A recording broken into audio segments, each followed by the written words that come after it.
Բարև ձեզ։ Այսօր տաղավարում կզրուցեմ զբոսաշրջության կոմիտեի նախագահ Լուսինե Գևորգյանի հետ։ Տիկին Գևորգյան, շնորհակալ եմ, որ ընդունեցիք մեր հրավերը։ Շնորհակալ եմ հրավերի համար։ Տիկին Գևորգյան, նախքան զբոսաշրջության ոլորտի արդյունքներին անդրադառնալ, կցանկանայի խոսեինք Մերձավոր Արևելքում ստեղծված նոր իրադրության մասին եւ հասկանանք, թե սա ինչ ազդեցություն է ունեցել հոսքերի վրա դեպի Հայաստան։ Իրականում խնդիրը երկու կողմ ունի, ինչպես ասում են, մեդալը ունի երկու երես։ Առաջինը դա իհարկե բացասական ազդեցությունն է, քանի որ գիտենք բազմաթիվ թռիչքներ են չեղարկվել եւ ինչպես մեր հայրենակիցներն են մնացել տարբեր երկրներում եւ հիմա փորձում են վերադառնալ հայրենիք, այնպես էլ տվյալ երկրներից դեպի Հայաստան իրենց ուղևորությունը պլանավորած զբոսաշրջիկների տուրերն են չեղարկվել։ Սա իհարկե բացասական ենք գնահատում, սակայն պայմանավորված նաև նույն երկրներում չեղարկված զբոսաշրջային ուղղության հնարավորությամբ Հայաստանը դարձել է տարածաշրջանում եզակի հատվածներից, որտեղ կարելի է փոխել եւ ճանապարհորդել դեպի Հայաստան եւ այս մասով արդեն ունենք նախորդ ամսվա նաև վիճակագրությունը եւ ուզում եմ ասել, որ թվերը էլի աճում են դեպի Հայաստան եկող զբոսաշրջիկների, եթե նախորդ հունվար ամիսը մոտ 40,000 էր զբոսաշրջիկների աճը, փետրվար ամսին ունեցել ենք մոտ 20,000 աճ նախորդ տարվա համեմատ եւ սա իրականում շատ դրական ենք գնահատում, որովհետեւ տենդենսը չի կանգնում, չի նվազում եւ դեպի Հայաստան եկող զբոսաշրջիկների թիվը համեմատ նախորդ տարիների անդադար աճում է։ Այո, ինչպես եւ բազմիցս նշել եք, հայտարարել եք, ռեկորդային ցուցանիշներ ենք ունեցել 2025-ին նախորդ տարիների համեմատ 2 միլիոնից ավելի զբոսաշրջիկ են եկել Հայաստան։ Սա ինչով է պայմանավորված։ Մի շարք գործոններով։ Առաջին հերթին ես ուրախությամբ ուզում եմ ընդգծել, որ պետական քաղաքականությունը Հայաստանի տեսանելիության բարձրացման ամբողջ աշխարհում եւ որպես կայուն զբոսաշրջության եւ հեշտ հասանելի մատչելի զբոսաշրջության երկիր դիրքավորելու այս գործողությունները տալիս են իրենց արդյունքը։ Մենք մասնակցում ենք տարվա ընթացքում բազմաթիվ միջազգային ցուցահանդեսների եւ այդ ցուցահանդեսների ընթացքում զբոսաշրջության կոմիտեն որպես պետական գերատեսչություն, զբոսաշրջությունը համակարգող եւ ինչպես նաեւ մեր գործընկերները, բիզնեսի ներկայացուցիչները, որոնք մեզ հետ գալիս են այդ երկրներ,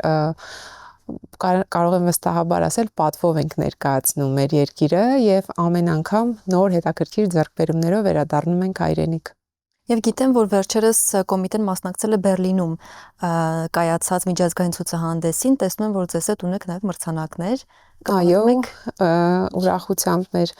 ունկնդիրների հանդիսատեսի հետ ուզում եմ կիսվել նորությամբ։ Հայաստանը ստացել է 2 մրցանակ Բերլինում նախորդ շաբաթ կայացած միջազգային ITB Բերլին ցուցահանդեսի ժամանակ եւ առաջին մրցանակը դա Հայաստանը որպես 2026 թվականի լավագույն բնական տեսարժան վայրեր ունեցող երկիր։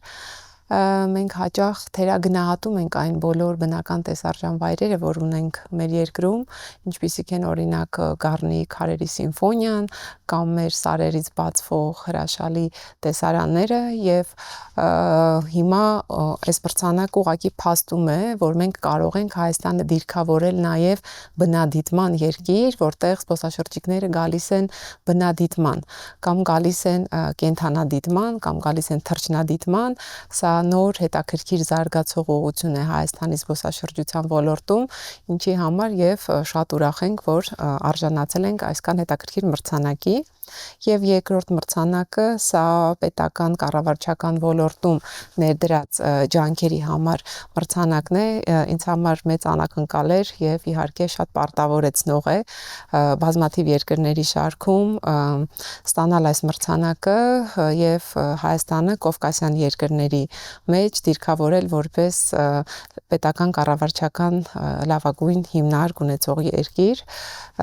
Այս երկու մրցանակները բառեզբուն իմաստով ուրբաթորն են հասել, նախորդ ուրբաթորն են հասել Հայաստան եւ հիմա շատ լավ առիթ հանդիսացավ նրանք ներկայացնելու մեր հանրությանը։ Հայաստանը առաջին անգամ է արժանանում նման մրցանակների։ Ոչ, նախորդ տարի մենք ունեցել ենք 3-4 հեղինակավոր մրցանակներ, կարևորագույնը, որ ուզում եմ ընդգծել եւ որը դիրքավորում են այսպես կամ ասում են որպես զբոսաշրջության Օսկար, դա World Travel Award-ն է, համաշխարհային զբոսաշրջային մրցանակը, որտեղ Հայաստանը ստացավ լավագույն պատմամշակութային ժառանգություն ունեցող եվրոպական երկիր մրցանակը։ Բերլինից նախորդ տարի մենք բերել էինք 2025 թվականին Հայաստանը որպես արկածային զբոսաշրջության լավագույն երկիր, գիտեք, որ մեր ռազմավարությամբ արկածային զբոսաշրջությունը գտնվում է արագ զարգացող եւ մեծ ներուժ ունեցող զբոսաշրջային ուղղությունների մեջ, ինչպես նաեւ նախորդ տարի Wonderlust-ն է Հայաստանը ճանաչել լավագույն տասնյակում զբոսաշրջան, եթե չեմ սխալվում, 6-րդ հորիզոնականն էին հատկացրել Հայաստանին եւ այսպես շարունակ հենց այդ մարքեթինգային արշավները, տարբեր ցուցահանդեսների մասնակցությունը, տարբեր միջազգային պարբերականների հետ աշխատանքը, ինչպիսին օրինակ Forbes-ն է, ինչպիսին օրինակ New York Times-ն է, կամ արաբական աշխարհի տարբեր հայտնի պարբերականները բերում են այս արդյունքին, որ մեր երկրի մասին սկսել են ավելի շատ խոսել եւ մեր օրինակ այս տարի մեր բնական տեսարժան վայրերը առաջադրվեցին եւ ստացան այս հեղինակավոր մրցանակը։ Հետաքրքիր է թե որ ուղղություններն են, նաև գիտեմ, որ տարբեր ուղղություններն են զարգանում Հայաստանում, օրինակ գաստրոտուրիզմը, բժշկական տուրիզմը, հետաքրքիր է այս ուղղություններում ինչ ակտիվություն եք նկատել։ Այս տարի մենք Հայաստանում կունենանք միջազգային ֆորում, որը նախատեսում ենք իրականացնել ՄԱԿ զբոսաշրջության հետ համատեղ, դիրքավորելով Հայաստանը որպես բժշկական զբոսաշրջության երկիր։ Տարիներ շարունակ ունենալով լավագույն բժշկական ծառայություններ մատչելի գներով մեր երկիր եկել են բազմաթիվ մարդիկ եւ ստացել են բժշկական ծառայություններ։ Հիմա մենք պետականորեն ամրագրում ենք եւ հանրահռչակում ենք Հայաստանը որպես լավագույն բժշկական ծառայություններ մատուցող երկիր եւ անցած տարի մենք ունեցանք հայկական բժշկական համայնքի հետ հանդիպում եւ էկոնոմիկայի նախարարության, առողջապահության նախարարության, Սփյուռքի գլխավոր հանձնակատար եւ զբոսաշրջության կոմիտեի համատեղ անցկացրեցինք Ֆանարջյանի անվան ուռուցքաբանության ինստիտուտում առաջին համաժողովը,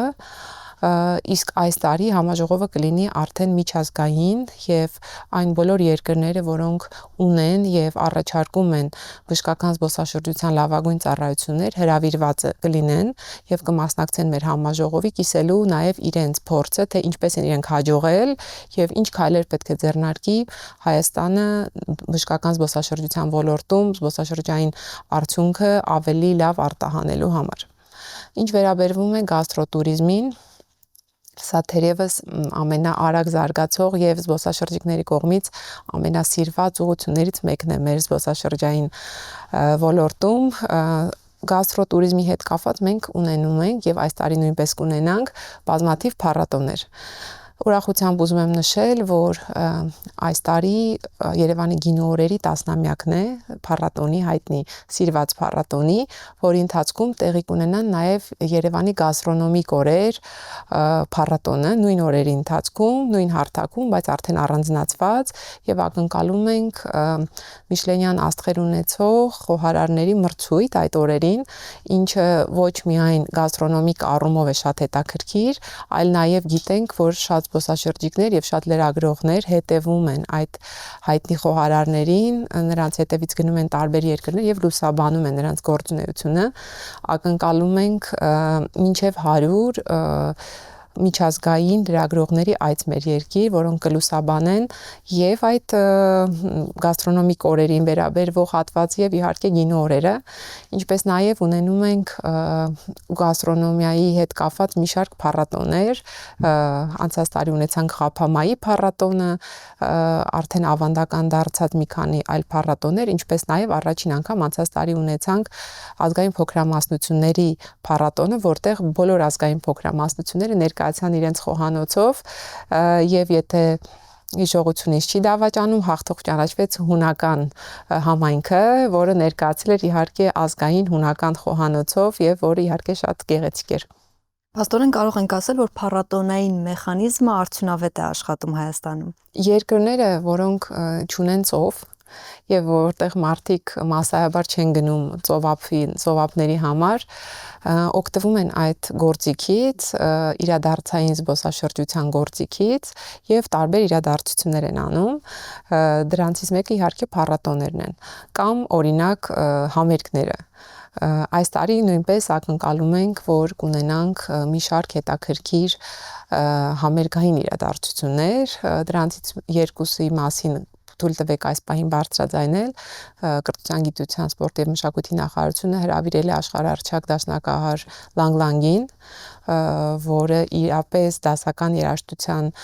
ոլորտում իրադարձություն է եւ գիտեք, որ Միլանի օլիմպիական խաղերի ընթացքում բացման արարողության ժամանակ նա նույնպես նվագեց եւ Հայաստան գալը դա մեր երկիրը նաեւ դասական երաժշտության քարտեզի վրա շատ լուրջ ներդրում է։ Այնուհետև մենք կունենանք մեծ էլեկտրոնային երաժշտության փառատոն կամ համերգ, որը ավելի կհետաքրքրի երիտասարդներին կամ ինչու՞ չէ էլեկտրոնային երաժշտության սիրահարներին եւ արդեն ամառվա ընթացքում ավանդաբար եւ սպասված հայտնի փոփ աստղերի ելույթներ կունենանք Հայաստանում, ինչի մասին իհարկե կհայտարարենք ավելի ուշ, երբ նրանց այցելությունների հստակ օրը եւ ժամկետը կհաստատվի։ Փառատոնային եւ այսպես իրադարձային զբոսաշրջությունը նաեւ ոչ միայն ներգնա, այլ նաեւ ներքին զբոսաշրջության վրա մեծ ազդեցություն ունի, ինչպիսին է օրինակ ֆեստիվալը, շատ հաջողված ներքին փառատոն է, որի համար տասնյակ հազարավոր մարդիկ ճանապարհորդում են Հայաստանում եւ օրինակ ես ինքս մասնակցել եմ 2 ֆեստիվալի եւ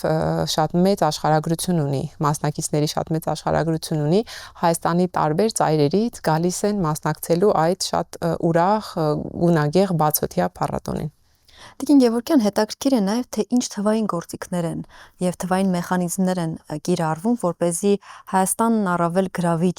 լինի եւ այս հնարավորություններով, այս իրադարձային փառատոններով, ինչպես դուք նշեցիք, եւ նաեւ ավելի լուսաբանվի այս ամեն ինչ տեղի է ունենում Հայաստանում։ Հունվարյան այս բումը զբոսաշրջային աննախադեպ թիվը, որ մենք ունեցանք մոտ 30% աճ համեմատ նախորդ տարվա համար եւ ընդհանրապես Հայաստանի պատմության մեջ աննախադեպ թիվեր, կարծում եմ հենց ձեր նշած թվային գործիքների կիրառման արդյունք էր, քանի որ դեկտեմբեր ամսին Երևանի տոնածառի լույսերի վառման արարողություն եւ այնուհետեւ նոր տարվա գիշերվա դրոնների շոուն եւ հետաքրքիր այդ մատուցումը նոր տարվա գիշերվա իր ազդեցությունը այնուամենայնիվ ունեցավ եւ մենք տեսանք հունվար ամսվա դրական աճը դրա առհավատչան զբոսաշրջիկների եւ պետական գերատեսչությունների կողմից կատարված թվային կոնտենտի ստեղծումը եւ տարածումներ ես ասեմ 100 հազարավոր, բայց իրականում միլիոնավոր դիտումներ ապահոված այդ ռիլերը, վիդեոները եւ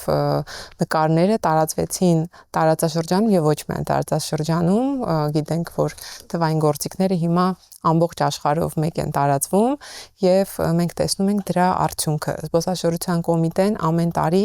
ստեղծում եւ տարածում է թվային կոնտենտ, դա մեր լուսանկարներն են, ավելի քան 1000 լուսանկար եւ ռիլերը եւ վիդեոներն են, որոնք մենք նկարում ենք։ Անցած տարի ներքին զբոսաշրջության խթանման համար մենք նկարեցինք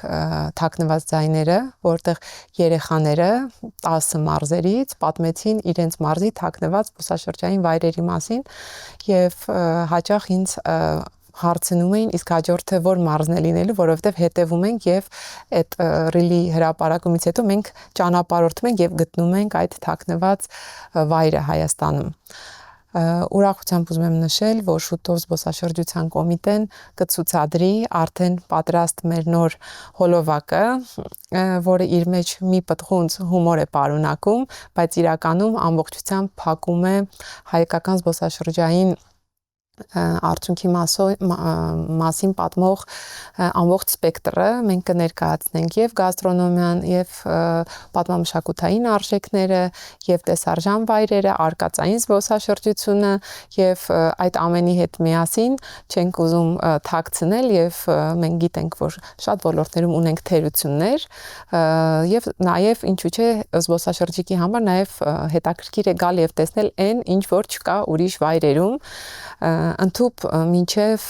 սովետական միությունից ժառանգություն ստացած մեր շենքերը, օրինակ Վանաձորի արդեն չգործող գործարանները, որոնք որքան է որ զարմանալի է հնչում, բայց միջազգային զբոսաշրջիկի համար այցելելու եւ այդ ժառանգությունը տեսնելու հետաքրքիր առիթներ կարող է հանդիսանալ։ Զբոսաշրջության կոմիտեն եւ մեր ռազմավարությամբ մենք չենք սահմանափակվում միայն ավանդական զբոսաշրջության, օրինակ խմբային զբոսաշրջությամբ հայտնի այցելավայրեր այցելելու սկզբունքով։ Մենք կարծում ենք, որ Հայաստանում ավելի շատ բացահայտելու բաներ կան, որի համար արժե գալ Հայաստան։ Դուք նշեցիք հնավայրերի մասին, որ աշխատանք է կատարվում, որ առավել հետաքրքիր ներկայացվի այն զբոսաշրջիկներին, հետաքրքիր է, մենք ունենք նաև պատմամշակութային հուշարձաններ, տարբեր վայրերում տարբեր շինություններ, այս շինությունների վերանորոգման, վերականգնման համար ինչ աշխատանք է կատարվում։ Հիմնականում պատմամշակութային այցելավայրերի հիմնանորոգումը, վերանորոգումը կրթության, գիտության, մշակույթի, սպորտի նախարարության դաշտում է եւ իրենք ունեն հուշարձանների վերականգնման վարչություն, որը իմիջիայլոց վերջին տարիներին բավական մեծացրել է ֆինանսավորում հուշարձանների վերականգնման, սակայն զբոսաշրջության կոմիտեն ունի իր բյուջեն, դա մեր համաշխարհային բանկի հետ համատեղ իրականացվող ծրագիրն է, որը արդեն ստորագրվեց, բառից բուն իմաստով Հայաստանի Հանրապետության նախագահը օրերս ստորագրեց այդ համաձայնագիրը եւ շուտով մենք կշարունակենք մեր ծրագրերը։ Օրինակ, որպես շատ հայտնի օրինակ ուզում եմ բերել Գյումրի քաղաքը եւ Գյումրի քաղաքի պատմական կենտրոնը, Շատրվանը եւ նմանատիպ մի շարք օրինակներ ունենք, տարբեր եկեղեցիներ, տանող ճանապարհներ, ավտոկայանատեղիներ, կոյուղու կամ շվաքարանների վերականգնում եւ այլն եւ այլն։ Այսինքն հասկանում ենք, որ ունենալով անգամ 25000 եւ ավելի պատմամշակութային այցելավայր, որոնք իրականում շատ հետաքրքիր են եւ յուրահատուկ, բայց պետք է ունենանք նաեւ լավ ճանապարհներ, որոնք տանում են դեպի այդ այցելավայրերը եւ պետք է ունենանք համապատասխան ենթակառուցվածքներ, օրինակ ավտոկայանատեղիներ կամ զուգարաններ կամ ուղղակի սպասասրահներ, որտեղ հնարավոր կլինի զբոսաշրջիկին սպասել, հանգստանալ եւ հետո շարունակել իրենց ճանապարհը։ Դուք խոսեցիք ցամաքային ճանապարհի մասին, որ պետք է ունենանք բարեկարգ ճանապարհներ, բայց նաև կցանկանայի խոսեինք օդային ճանապարհի մասին, որը դեպի Հայաստան առավել հեշտացվել է, ինչպես նկատեցինք 2025-ին բավականին շատ թռիչքներ սկսվեցին Երևանից դեպի եվրոպական երկրներ եւ նաև այլ երկրներ, ինչպես նաև գիտենք, որ ներքին ավիացիան զարգացնելու որոշ աշխատանքներ իրականացվեցին, խնդրի մանրամասնիկ թե առաջիկայում ինչ նորություններ են սպասվում այստեղ։ Ասեմ, որ այս տարին նույնպես պակաս հետաքրքիր չի լինելու նոր չվերթների, նոր ուղղությունների մասով, քանի որ արդեն իսկ հաստատված ունենք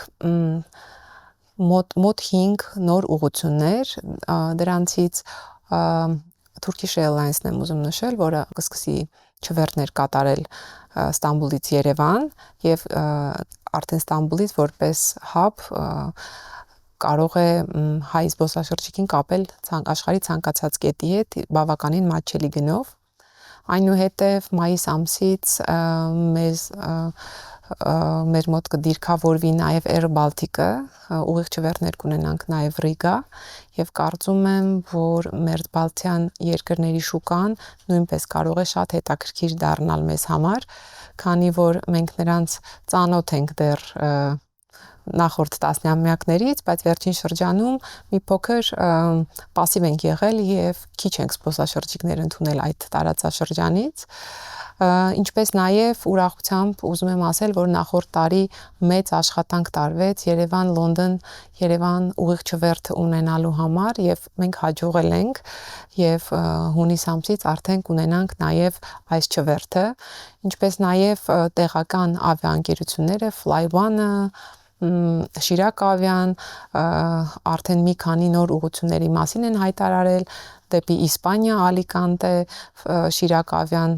հիմա արդեն խոսում է դեպի Աստանա, Ղազախստան, որը նույնպես շատ ենք կարևորում, որովհետև Ղազախստանի հետ նախորդ տարվանից սկսած շատ սերտ ենք համագործակցում եւ ուղիղ չվերթը միմիայն դրական կազդի փոխ այցելությունների թվի բարելավման վրա։ Եվ թերևս էլի ուղղություններ կան, որի մասին պարբերաբար մենք հայտարարում ենք, զբոսաշրջության կոմիտեի էջով դնում ենք եւ ուրախ ենք եւ ողջունում ենք միանշանակ, որովհետեւ զբոսաշրջիկի տվյալ երկիր մեկնելու վրա ուղիղ ազդեցություն ունի ուղիղ չվերթի արկայությունը եւ մատչելի ավիատոմսը։ Եվ այս բոլոր ուղղությունները, որ հիմա ես խոսեցի եւ գալիս են Հայաստան, թերևս ապահովելու են այդ երկու գործոնը միաժամանակ։ Բացի այդ, հետաքրքիր է իմանալ, թե նաև խաղաղության օրակարգի առաջմղումը ինչ ազդեցություն է ունեցել Հայաստանի իմիջի վրա եւ ինչպես է փորձում Հայաստանը նաև ներկայացնել, դիրքավորել որպես անվտանգ երկիր, քանի որ կարծում եմ յուրաքանչյուր զբոսաշրջիկի համար կարևոր է ոչ թե այն թե նա ինչ կտեսնի այդ երկրում, այլ թե որքան անվտանգ նա կզգա իրեն այդ երկրում։ Թույլ տվեք հարցին պատասխանել երկու հիմնական ուղղությունները ընդգծելով։ Հայաստանը եւ Երևանը աշխարհի ամենաանվտանգ երկրներից եւ քաղաքներից մեկն է Երևանը, որտեղ զբոսաշրջիկները իրապես իրենց անվտանգ են զգում։ Դա մեր գլուխ գովելու, այսպես ասած, մեր մշակույթն է այդպեսին հարգել հյուրին եւ ընդհանրապես մենք ներսում էլ հենց այդպես ենք ապրում, հանցագործությունների մակարդակը շատ ցածր է, մարդիկ իրենց անվտանգ են զգում, երեխաները իրենց անվտանգ են զգում, կանայք, որոնք անգամ ուշ ժամերի զբոսնում են Երևանի փողոցներում, երբեք խնդիր չեն ունենում անվտանգային հարցերով եւ մենք սրա մասին պարբերաբար խոսում ենք եւ Հայաստանը պարբերաբար հայտնվում է տարբեր միջազգային ինդեքսներով բավականին բարձր դիրքերը, ինչի մեզ համար շատ գովելի է։ Ինչ վերաբերվում է խաղաղությանը եւ խաղաղության խաչմերուկին, մենք Հայաստանը դիրքավորում ենք նաեւ որպես հենց հիմա դրա վրա աշխատանք ենք տանում, որպես զբոսաշրջային խաչմերուկ։ Երկար տարիներ Հայաստանը պայմանավորված պատերազմական իրավիճակներով միջազգային զբոսաշրջիկի համար եղել է փոքր-ինչ այսպես ասած վախենալու ուղղություն, վախենալու բառաչակերտների մեջ, որովհետև ոչ մեկ չի ուզում ճանապարհորդել մի վայր, որտեղ կարող է պատերազմ սկսվել։ Իսկ հիմա խաղաղության օրակարգը շատ տարբեր հարթակներում բարձրաձայնվում է եւ մենք նույնպես այցելելով տարբեր երկրներ խոսում ենք սրա մասին, տեսնում ենք, որ միջազգային հանրությունը տեղեկացված է, ողջունում է խաղաղության օրակարգը եւ ինչու՞ չէ, նաեւ մենք մեր հերթին պետք է քայլեր ձեռնարկենք, որպեսզի այո, Հայաստանը լինի խաղաղ եւ կայուն զբոսաշրջության կենտրոն։ Օրինակ, ես ուզում եմ նշել, որ մենք ընդունել ենք զբոսաշրջային գյուղեր եւ զբոսաշրջային կենտրոններ հայտարարելու կառավարության որոշումները, որտեղ ներառված է Կիրանց գյուղը որպես զբոսաշրջային գյուղ։ Կիրանց գյուղը առաջին գյուղն է թերևս աշխարհում, որտեղ անցել է դեմարկացիայի եւ դելիմիտացիայի գործընթաց։ Եվ այդ պատը, որ այդտեղ կառուցվել է, աշխարհում թերևս միակ պատն է, որը երկու երկրների համաձայնությամբ հստակ ընդգծել է երկու երկրների միջև սահման եւ այդտեղ խաղաղություն է հաստատվել եւ Կիրանց գյուղը հենց ինքը խորհրդանշում է խաղաղությունը Հայաստանի Հանրապետությունում եւ մեծ ներուժ ունի դառնալու շատ հետաքրքիր ուղղություն հենց ընդգծելու համար խաղաղությունը։ Խոսենք նաև հաստատված ռազմավարության մասին։ Կառավարությունը վերջերս հաստատեց 2026-ից 30 թվականների զբոսաշրջության ռազմավարությունը, որով հիմնական նպատակներից մեկն այն էր, որ նախատեսվում է տարեկան Հայաստան այցելող զբոսաշրջիկների թիվը հասցնել 3 միլիոնի։ Ինչպես։ Մի շարք քայլեր իրականացնելով։ Առաջինը անել այն, ինչ մենք հիմա անում ենք, մենք չենք փորձում հեծանիվ հնարել, մենք տեսնում ենք մեր ուժեղ կողմերը, տեսնում ենք մեր թույլ կողմերը, փորձում ենք ընդգծել, հանրահռչակել մեր ուժեղ կողմերը, դա մեր պատմամշակութային արժեքներն են, գաստրոէնոտուրիզմը, արկածային զբոսաշրջությունը, նոր թափ է ստանում կրոնական զբոսաշրջությունը, մեդիկալ տուրիզմը, ինչի մասին խոսեցինք, մայր զբոսաշրջությունը, մենք տեսանք, որ մեր երկիրը ունակ է ընդունելու սպորտային խոշոր միջոցառումներ, օրերս հրաձգության Եվրոպայի առաջնություններ, մեծ ֆորումներ եւ մեծ համերգներ, այսինքն մայր զբոսաշրջությունը նույնպես մեծ ներուժ ունի, ինչպես նաեւ ունենք թերություններ, ճանապարհներ ենք բարելավելու, զբոսաշրջիկի համար ավելի հետաքրքիր եւ ավելի հանգիստ ու ապահով ճանապարհներ ենք ստեղծելու, որպեսզի զբոսաշրջիկը գա եւ ռազմավարությամբ սահմանված է մեր կողմից, ինչպես դառնալ 3 միլիոն զբոսաշրջիկ ընդունող